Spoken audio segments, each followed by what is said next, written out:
కొంతమంది ఉమ్, ఇప్పుడు శ్రీశ్రీ చెప్పాడు.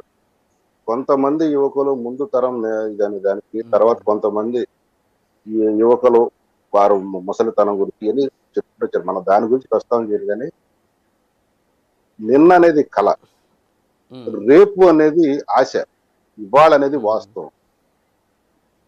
ఇది ఉమ్, మానవ పరిణామం.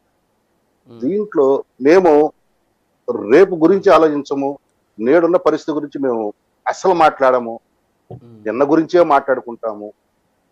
అంటే ఉమ్, వారికి స్వచ్ఛంగా తెలుగులో ఒక పేరు ఉమ్, కూపస్థ మండుకాలు అంటారు. కూపస్థ మండకంగా నువ్వు బతుకుతానంటే బతుకు. ఉమ్, నువ్వు అరే గతంలో సార్, కానీ ఉన్నాయో ఇవాళ దొరుకునే కోసం వాటిని ఏదైనా చేస్తామన్నది కూడా వెళ్ళవేసుకుంటాను తప్పు కదా అనుకుంటే సార్ చేసుకో. గురుగారు. కానీ మేము రాష్ట్రం కోసం, రాష్ట్ర ప్రజల కోసం ఉమ్, మేము మా ఆలోచన పందా మార్చుకున్నాము, ఒక విధానాన్ని ఏర్పాటు ఉమ్, చేసుకున్నాము.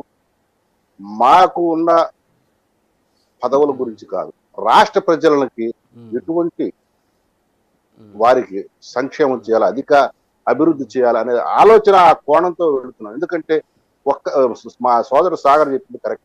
ఒక్కసారి విడిపోతే రాష్ట్రం ఏ రకంగా కుదేలైందో చూసాం. ఉమ్, మాలో ఒక భావజాలం వల్ల ఒక తేడా వల్ల. కానీ దాన్ని ఉమ్, సవరించుకున్నాం.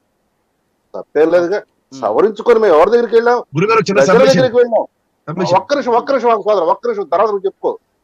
ఉమ్, మేము ప్రజల దగ్గరికి వెళ్ళాం, ప్రజల ఓకే. ఆశీర్వాదంతో వచ్చాం. కానీ మేము ఎవరికి వాడు గదుల్లో దూరలేదు, ఉమ్, వాటిని అందుకోలేదు. ఇప్పుడు బాలినేని ఒక మాట చెప్పాడు, ఉమ్, వ్యాలిడ్. నీ తండ్రి ముఖ్యమంత్రి కాకపోతే, అసలు నీ తండ్రికి ఉమ్, కాంగ్రెస్ పార్టీ ఆదరించకపోతే, రాజీవ్ గాంధీ ఆదరించకపోతే, సోనియా గాంధీ గౌరవించకపోతే నువ్వెక్కడ? నీ ప్రస్థానం ఎక్కడ? ఈ రోజు నువ్వు మీరు కూడా మాట్లాడుతున్నావు. మాట్లాడాలి సభ కాదండి శాంతి ప్రసాద్ గారు. ఆయన కాంగ్రెస్ నుంచి ఎన్నుకోబడలే కదా. ఈ start is own regional party and is been elected. ఎవరు చెప్పారా? నువ్వు రాజకీయం చూడవా? 2007 ఒక్క నిమిషం. ఆయన రాజకీయ ప్రస్థానం యువనాయకుడిగా 2007 వచ్చాడు. తర్వాత ఆయన 2009లో ఎంపీ అయ్యాడు. ఏం చెప్తారు నాకు? ఏం మాట్లాడతావు? 2009లో ఎంపీ కాంగ్రెస్ పార్టీ. కానిస్టేబుల్ ఆయన ఎస్ఐ అవ్వమన్నారు. అప్పుడు ఏం మాట్లాడారు సార్ మీరు కూడా?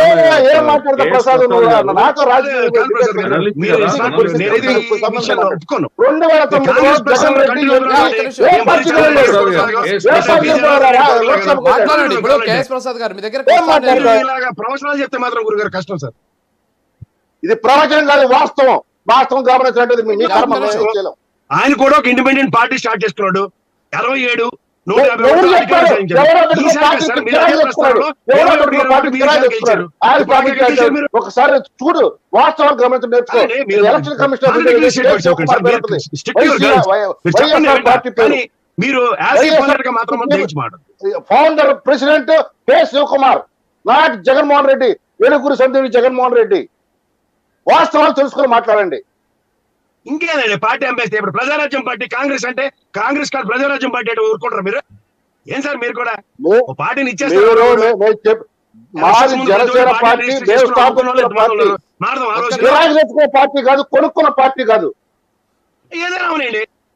మీరు అందుకే చెప్తున్నా, కూపస్థ మండుకాలంటే అందుకునే గతంలో బతుకుతారు తప్ప ఈ రోజుకి రాడు. మేము ఈ రోజు రేపు గురించి మాది గారి సాగర్ గారి కానీ మా ఆలోచనలు అవి, మీ ఆలోచనలు ఇవి. మేమేం చేస్తాం? కేఎస్ ప్రసాద్ గారు ప్రజలు అర్థం చేసుకోవాలనుకుంటారు, కానీ ప్రజలు రాజు గారు టైం అయిపోయింది, అన్యదా భావించద్దు.